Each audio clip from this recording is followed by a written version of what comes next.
Zasnežena pokrajina nedaleč stran od Marijinega doma je odličen motiv za fotografijo.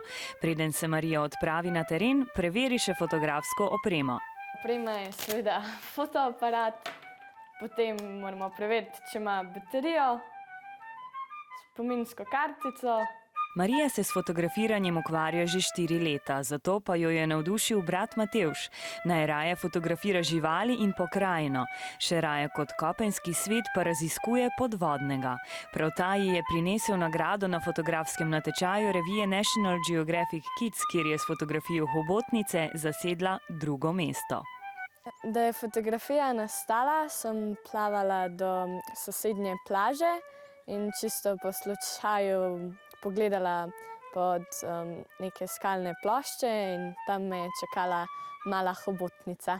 Za dobro fotografijo so potrebni prava svetloba, izostrenost in premišljeno izbran okvir motiva, ki ga prikazuješ. Ja, tukaj bom probala ujeti tole ketno, pa zadaj mogoče še hiško.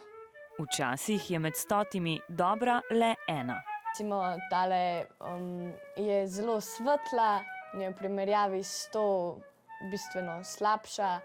K sliki pa spada tudi zvok. Marija namreč že 7. leto igra prečno flavto, rada pa tudi ustvarja in igra odbojko.